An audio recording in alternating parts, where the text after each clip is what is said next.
السلام علیکم ورحمۃ اللہ وبرکاتہ۔ طالوت کے بعد بنی اسرائیل نے متفقہ طور پر حضرت داؤد کو اپنا بادشاہ بنا لیا۔ ان کا ابتدائی دارالحکومت جبرون ہی تھا اور بیت المقدس پر یبوسی قابض تھے۔ حضرت داؤد نے اسرائیلیوں کی متحدہ طاقت کے ساتھ جنوب سے شہر القدس پر حملہ کیا۔ زیریں حصہ بآسانی فتح ہو گیا، مگر بالائی حصے کے مکین ڈٹے رہے اور حضرت داؤد کی یوں تضحیق کی کہ لولے لنگڑے لوگ فصیل شہر پر لا کھڑے کیا اور پیغام بھجوایا کہ پہلے انہیں قابو میں لائیے۔ اس پر حضرت داؤد نے زبردست حملہ کیا اور آخر بالائی شہر فتح ہو گیا۔ حضرت داؤد کی فوج تقریباً 2,80,000 تھی۔ شہر پر قبضہ کے بعد حضرت داؤد نے یبوسیوں کو شہر بدر کر دیا۔ اس سے پورے فلسطین پر ان کی حکومت قائم ہو گئی۔ ان کی عظمت میں زبردست اضافہ ہو گیا۔ ہمسایہ سلطنتیں خوف زدہ ہو کر متحد ہو گئیں اور حضرت داؤد پر حملہ کرنے کی ٹھانی، لیکن وہ یروشلم تک نہ پہنچ سکیں، بلکہ وہ وادی میں شکست کھا کر ہی پسپا ہو گئیں، جس کے بعد حضرت داؤد کی طاقت سے مرعوب ہو کر بہت سے ہمسایہ حکمرانوں نے ان کی طرف دوستی کا ہاتھ بڑھایا۔ جنگ و صلح کے اس دور میں حضرت داؤد نے بالائی اور زیریں شہر کو ایک کر دیا اور شہر کے گرد ایک مضبوط فصیل تعمیر کرائی۔ اس کے علاوہ جبل زیتون پر شاہی محل اور وادی میں شاہی باغ تعمیر کرایا، اور یہ پہلا موقع تھا کہ بنی اسرائیل نے یروشلم پر قبضہ کیا۔ حضرت داؤد کے 23 سالہ دور حکومت میں اسرائیلی فوجوں کو سکون بہت کم ملا۔ البتہ شہر کے اندر پاک ترین جگہ بنائی گئی، جہاں خداوند کے عہد کا صندوق تابوت سکینہ رکھا گیا۔ تابوت سکینہ بخت نصر کے حملے کے بعد ایسا غائب ہوا کہ آج تک اس کا سراغ نہیں لگایا جا سکا۔ ہیکل سلیمانی کی عمارت کوہ موریہ پر کہبۃ الصخرہ سے مغرب میں کچھ دور واقع ہے۔ تاریخ بتاتی ہے کہ ہیکل اس دور کے فن تعمیر کی تکمیل تھا اور اس سے بہتر کوئی عمارت نہ تھی۔ تاریخ یہ بھی کہتی ہے کہ حضرت سلیمان نے ربیوں اور خادموں کے لیے بھی رہائش گاہیں بنائیں۔ اس کے باوجود ہر آنے والا بادشاہ اس ہیکل کی 12 دریوں اور برآمدوں میں اضافے کرتا رہا، حتیٰ کہ تابوت سکینہ کا کمرہ ان مختلف ادوار کی عمارتوں میں چاروں طرف سے گھر گیا۔ حضرت سلیمان نے اپنے لیے بھی ایک عظیم محل تعمیر کرایا، جو ہیکل کے بعد دوسری عظیم عمارت تھی۔ اس کی تعمیر پر 13 سال لگے اور اس کی اہم بلڈنگ 150 فٹ لمبی، 75 فٹ چوڑی اور 45 فٹ بلند تھی۔ یہ عمارت 6 منزلہ تھی، یعنی کہ 3 منزلہ۔ حضرت سلیمان کی شان و شوکت کا اندازہ اس سے لگا لیجئے کہ خادموں اور نجی ملازموں کی تعداد ہزاروں سے متجاوز تھی، کھانے کے میز اور برتن سونے کے، اور اس شان و شوکت نے ساری دنیا کو متحیر کر دیا۔ چنانچہ ملکہ سبا بھی متاثر ہوئی اور ایک عظیم فوج کو ساتھ لے کر شاہانہ وقار سے یروشلم میں داخل ہوئی۔ اس کے کاروان میں سینکڑوں اونٹ تھے جو خوشبوؤں سے لدے ہوئے تھے۔ تاریخ بتاتی ہے کہ بیت المقدس نے اس کے بعد آج تک کبھی ایسی خوشبوئیں نہیں دیکھیں۔ مزید برآں سونا اور بیش قیمت جواہرات تھے اور ایک اندازے کے مطابق 120 قنطار سونا لائی تھیں۔ جوسیفس لکھتا ہے کہ حضرت سلیمان علیہ السلام نے شہر پناہ کو اور مضبوط کیا اور ہیکل کی پہاڑی کو بھی فصیل کے اندر لے لیا۔ شہر کو پانی کی فراہمی کے لیے دور کی وادیوں سے نہریں کھودی گئیں، چشمے اور حوض بنائے گئے۔ ان میں سے کنواری کا چشمہ آج بھی دور سلیمانی کے فن تعمیر کا عظیم شاہکار ہے۔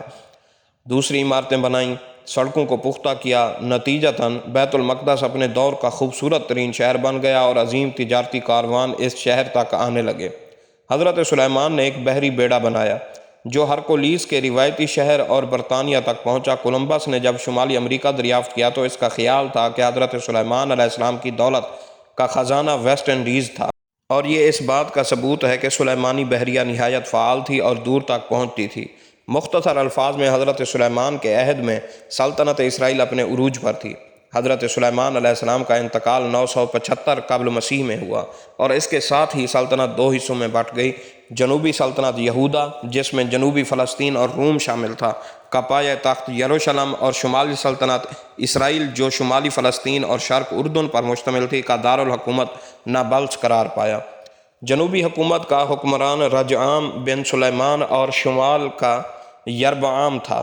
دونوں ریاستوں میں ٹھن گئی اور یہودا نے خدا کے حضور بدی کی اور اپنے گناہوں سے اس کی غیرت کو برانگیختہ کیا، کیونکہ انہوں نے اپنے لیے ہر اونچے ٹیلے پر، درخت کے نیچے اونچے مقام، ستون وغیرہ یعنی غیر اللہ کی پرستش شروع کی، اور اس ملک میں لوطی بھی تھے۔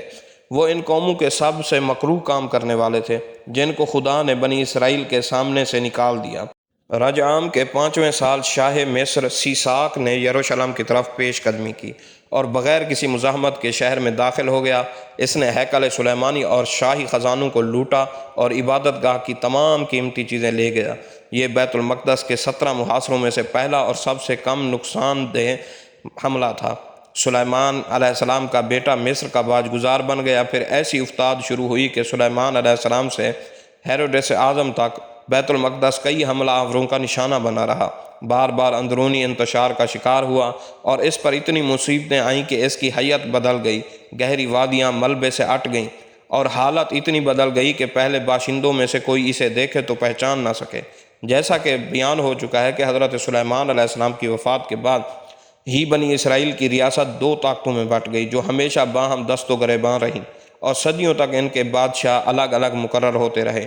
یہی نہیں بلکہ بنی اسرائیل فواحش، حرام کاری، عیاشی، بدمعاشی میں کھو کر کمزور اور توحید سے منحرف ہو کر کنعان کے قدیم قبائل کی طرح بت پرستی پر بھی مائل ہو گئے۔ وہ اپنے خداوند یہودا کی مورتیاں بنانے اور دیوی دیوتاؤں کی طرح ان مورتیوں سے عجیب و غریب روایات منسوب کرنے لگے۔ انہوں نے تورات میں اپنی حسب منشا رد و بدل کر لیا۔ ربی اور کاہن مخصوص مفادات کے تحت تورات کی عبارتیں مسخ کرتے تھے۔ اس دور میں جو بھی ان کی اصلاح کے لیے جد و جہد کرتا، بنی اسرائیل اس کا تمسخر اڑاتے، اذیتیں پہنچاتے اور قتل کرنے سے بھی گریز نہ کرتے۔ چنانچہ قدرت نے انہیں سزا دی اور ذلت و رسوائی ان کا مقدر ہو کر رہ گئی۔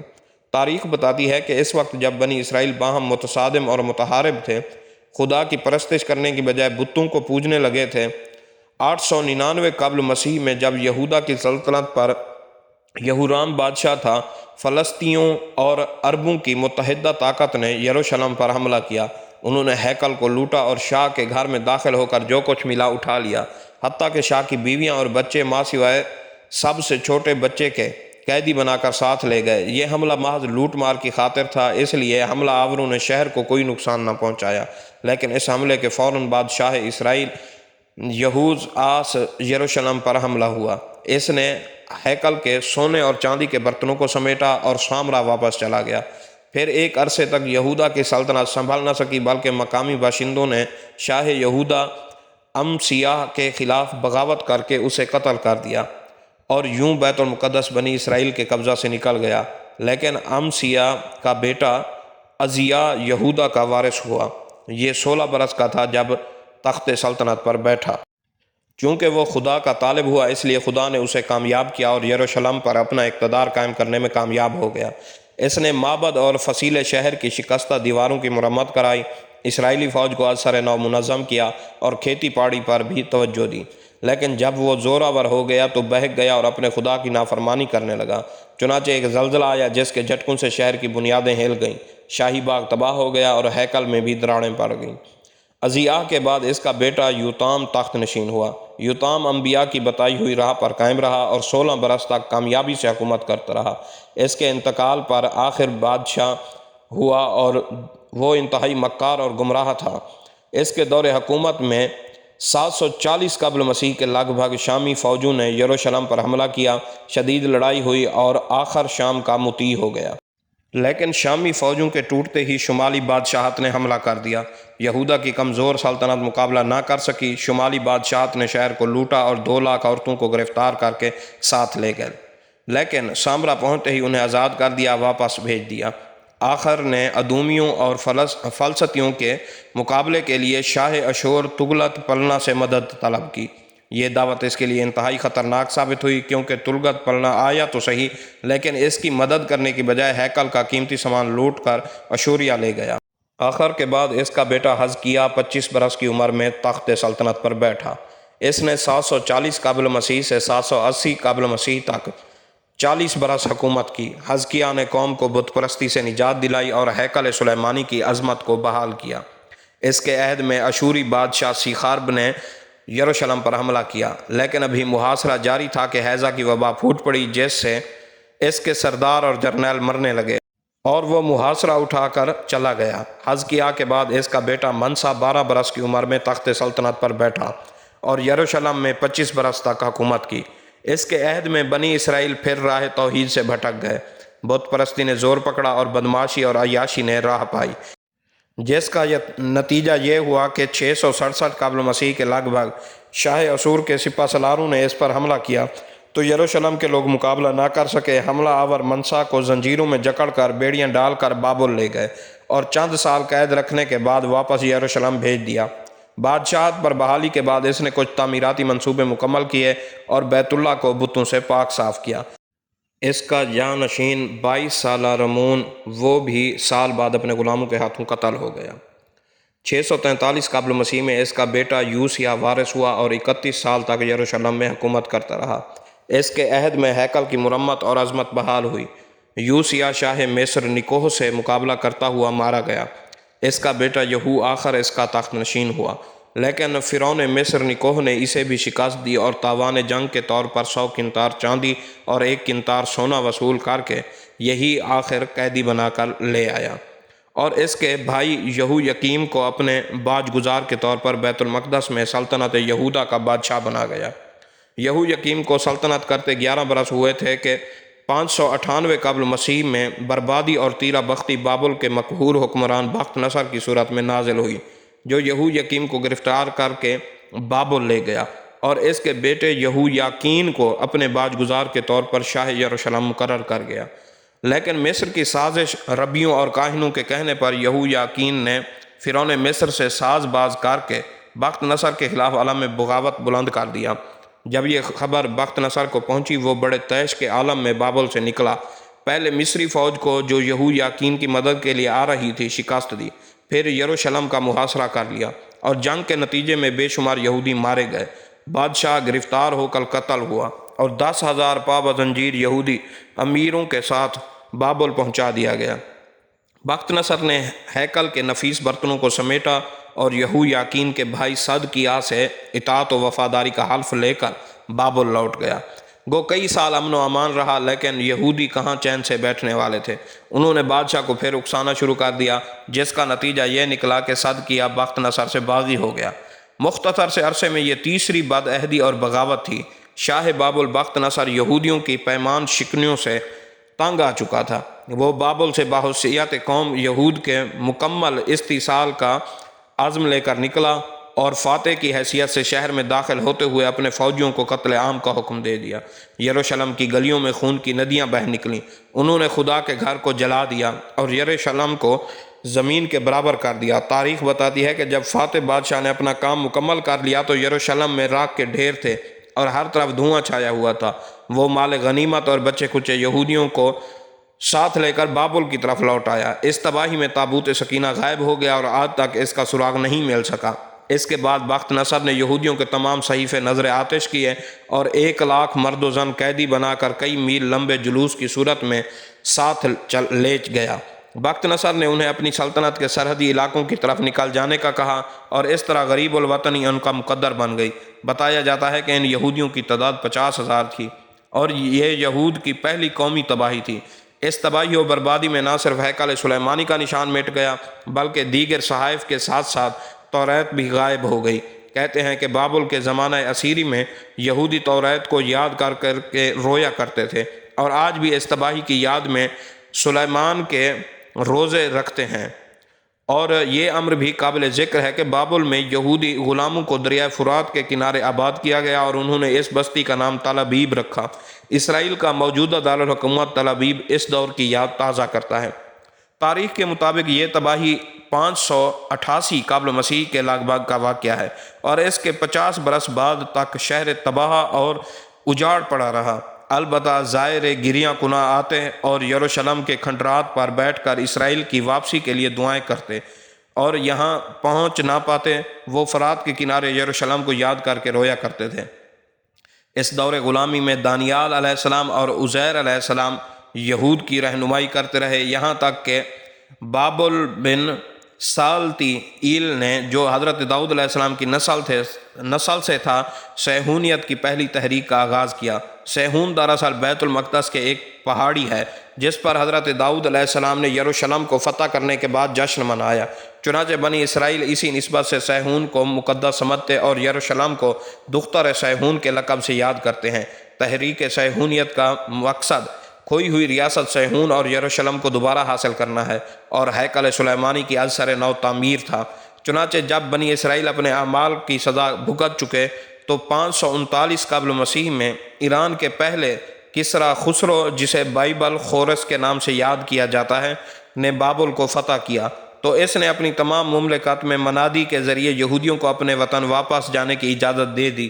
چنانچہ یہودیوں کے قافلے فلسطین کی طرف جانے لگے۔ تاریخ بتاتی ہے کہ سارے یہودی واپس نہیں گئے، صرف 42,360 افراد لوٹے۔ وہ خالی ہاتھ نہیں آئے تھے، بلکہ انہیں خداوند خدا کے گھر کے برتن بھی دیے گئے جو بخت نصر لوٹ گیا تھا، اور ان کا قائد شیش بدر تھا۔ ان کی فلسطین میں آمد کے 7 ماہ بعد یشوع بن یوصدق اور زوروبابل بن سالتیئیل کی قیادت میں ہیکل کی ازسر نو تعمیر کا کام شروع ہو گیا، لیکن معماروں میں جذبے کے فقدان کی بنا پر یہ کام 20 سال جاری رہا، اور ہیکل کی تعمیر 516 قبل مسیح میں مکمل ہوئی۔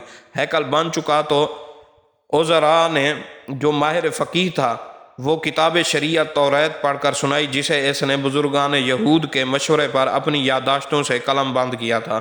اصل توریت بخت نصر کے عہد میں نابود ہو چکی تھی۔ نئی توریت عزرا نے تالیف کی، اور نہ صرف انداز بیان میں بہت سا رد و بدل کیا، بلکہ الحاقی عبارتیں بھی شامل کر دیں۔ تاریخ بتاتی ہے کہ ہیکل 516 قبل مسیح میں مکمل ہو چکا تھا، لیکن فصیل اور شہر ابھی ملبے کا ڈھیر تھا، اور نہمیہ کے دور میں انہیں دربار ایرانی میں اتنا اثر و رسوخ حاصل نہیں ہو سکا کہ شہر کی مضبوطی کے لیے تعمیرات کی اجازت ملتی۔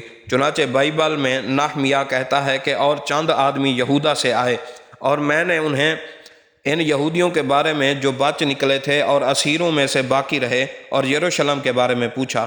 انہوں نے مجھ سے کہا کہ وہ باقی لوگ جو اسیری میں چھوٹ کر اس صوبہ میں رہتے ہیں نہایت مصیبت اور ذلت میں پڑے ہیں، اور یروشلم کی فصیل ٹوٹی ہوئی اور اس کے پھاٹک آگ سے جلے ہوئے ہیں۔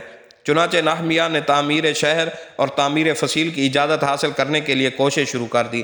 ایک روز جب شاہ ایران نشہ مے میں مست تھا تو درخواست کی، جو منظور ہو گئی، اور نہمیہ یروشلم کی تباہی کے 143 سال بعد 445 قبل مسیح میں شاہی اجازت نامے کے ساتھ یروشلم پہنچا۔ تعمیر فصیل کا کام فوراً شروع کر دیا گیا۔ بے شمار رکاوٹوں کے باوجود 52 دن کے مختصر عرصے میں دیوار شہر کی حفاظت کے قابل ہو گئیں۔ یہ فصیل پرانے سامان سے پرانی بنیادوں پر ہی اٹھائی گئی تھی۔ اس کے بعد ایک طویل عرصے تک امن و امان رہا اور شہر خوشحال ہو گیا۔ نتیجہ یہودی پھر عیش و عشرت میں پڑ گئے۔ چنانچہ جب سکندر اعظم نے 332 قبل مسیح میں دارائے ایران کو شکست دی تو وہ اس کے بعد یروشلم کی طرف بڑھا، تو یروشلم کے یہودیوں نے مقابلہ کرنے کی بجائے شہر سے 3 میل باہر جا کر اس کا استقبال کیا، اور سکندر اعظم نے شہر کو کوئی نقصان نہیں پہنچایا۔ اخبار الطوال میں ہے کہ سکندر اعظم کا اسی شہر میں انتقال ہوا، اور اس کی لاش کو سونے کے تابوت میں بند کر کے سکندریہ پہنچا دیا گیا۔ سکندر کی موت پر اس کی سلطنت کے حصے بکھرے ہوئے، اور یروشلم مصر کے یونانی حکمرانوں کے حصے میں آیا، اور اس دور میں بہت سے یہودی مصر کے دربار میں ملازم ہو گئے۔ یہاں انہوں نے بہت جلد اثر و رسوخ اور اعتماد پیدا کر لیا۔ یونانی تہذیب نے یہودیوں کی نجی زندگی پر گہرا اثر ڈالا۔ 203 قبل مسیح میں انطوخیوس اعظم شامی نے یروشلم پر حملہ کر کے قبضہ کر لیا، لیکن 4 سال بعد پھر سکندریہ کا جنرل سکوپس یروشلم پر قابض ہو گیا اور اپنے مفادات کے تحفظ کی خاطر شہر میں مستقل طور پر مصری فوج کی چھاؤنی قائم کر دی، لیکن شامی بادشاہ نے حملہ کر کے مصریوں کو شہر چھوڑنے پر مجبور کر دیا۔ یہودیوں نے مصریوں کو نکالنے میں انطوخیوس کی مدد کی، لیکن یہ شاہ یہودیوں کا دوست ثابت نہیں ہوا، بلکہ اس نے یہودیوں کو داخلی انتشار کو اپنی اغراض کے لیے ہوا دی۔ 170 قبل مسیح میں یونانیوں نے اس شہر کو دوبارہ تباہ کیا، محلات جلا دیے، عبادت گاہ کی تمام دولت لوٹ کر لے گئے، اور لوگوں کو ان کے مذہب سے منحرف کیا۔ جو شخص قانون الہی کی کتاب پڑھتا اسے سخت سزا دی جاتی۔ یونانیوں کے اس ظلم و ستم کے نتیجے میں ایک خدا پرستارانہ تحریک مقابی نے جنم لیا۔ اس نے تقریباً 80,000 یہودیوں کو تحت کیا۔ مقابی دراصل ایک کاہن تھا جس نے اپنے 5 بیٹوں کی مدد سے یونانیوں کے خلاف بغاوت منظم کی اور کامیاب ہو کر شہر اور معبد سلیمانی کی حرمت کو بحال کیا۔ مقابی نے جشن فتح منایا، جس کی یاد یہود آج تک عید حنوکہ کی صورت میں مناتے ہیں۔ 68 قبل مسیح میں انتیوجس مصری نے چڑھائی کر کے شہر کو فتح کر لیا، لیکن 65 قبل مسیح میں اندرونی جھگڑوں کی وجہ سے رومیوں نے مداخلت کی اور شہر کا حاکم آسٹروبوس روم کا باج گزار ہو گیا، مگر آسٹروبوس کے خراج ادا نہ کرنے پر رومی جنرل پومپائی نے 63 قبل مسیح میں شہر کا محاصرہ کر کے ہیکل کو تباہ کر دیا اور 12,000 شہری اس کے ہاتھوں قتل ہوئے۔ اس کے 23 سال بعد تک بیت المقدس قدرے محفوظ رہا، مگر 40 قبل مسیح میں جولیس سیزر انتی پیٹر نے پارتھن فوجوں کی مدد سے یروشلم پر قبضہ کر لیا۔ اس کی وفات پر اس کا بیٹا ہیرود اعظم رومی شہنشاہ کے باج گزار کی حیثیت سے یہاں کا بادشاہ بنا، لیکن اسے اپنی سلطنت فتح کرنا پڑی اور 5 ماہ کے محاصرے کے بعد یروشلم میں داخل ہو گیا۔ اس کے بعد یروشلم کی تاریخ کا وہ دور شروع ہوا جو ایک طرف اپنی عظمت اور دوسری طرف اپنے خوفناک جرائم کی وجہ سے مشہور ہے۔ ہیرود اعظم کے عہد میں بیت المقدس نے دوبارہ سلیمان علیہ السلام کے عہد کی عظمت حاصل کر لی۔ فرق صرف اتنا تھا کہ حضرت سلیمان علیہ السلام کے عہد میں یہ خاص عبرانی اور یہودی شہر تھا، جبکہ ہیرود اعظم کے دور میں یہ دوسرا روم بن گیا۔ ہیرود اعظم کے شہر کے گرد تیسری مرتبہ فصیل بنائی اور ہیکل سلیمانی کو از سر نو عظمت بخشی۔ ہیرود اعظم نے شہر کی وادیوں میں تھیٹر، سیرگاہیں اور سرکس بھی تعمیر کیے۔ حضرت سلیمان علیہ السلام کے عہد میں یہ شہر خالصتاً مذہبی تھا اور پورے شہر میں کوئی ایسی عمارت نہ تھی جہاں خود ساختہ دیوتاؤں کی پوجا ہوتی ہو، لیکن اس کے بعد اور بالخصوص مقابین کے تجدید مذہب کے بعد بڑے ربی کی حیثیت سے اسے ایسے لوگ بھی سامنے آئے جن کی شخصیت عوام کی گمراہی کا باعث بنی۔ انہوں میں ایک یشوع تھا جس نے ربی اعظم ہونے کے باوجود یہودی نام سے نفرت کی اور اپنا نام جاسو رکھا۔ اس کے علاوہ ہیکل کے باہر سرکس، کھیلوں کے اسٹیڈیم اور تھیٹر قائم کیے اور ہیکل میں عبادت کرتے کاہنوں کی آوازیں سرکس اور تھیٹر کے ہنگامے میں دب کر رہ جاتی۔ ہیرود کی سرپرستی میں ان برائیوں کو بہت عروج حاصل ہوا۔ تاریخ بتاتی ہے کہ ہیرود نے اپنی اللہ کی بھتیجی سے دوسری شادی کی تو حضرت یحییٰ علیہ السلام نے اسے خلاف شرع قرار دیتے ہوئے احتجاج کیا۔ ہیرود سے برداشت نہ ہو سکا، اس نے حضرت یحییٰ علیہ السلام کا سر کاٹ کر اپنی بیوی کو نذر کیا۔ اس کے عہد میں برائیاں اپنے عروج کو پہنچ گئیں اور اس کا نتیجہ تھا کہ اس کی موت کے ساتھ ہی سلطنت نسل و نسب کی تفرقات کا شکار ہو کر 3 حصوں میں تقسیم ہو گئی، تاہم یہ تینوں ریاستیں رومیوں کی باج گزار رہیں۔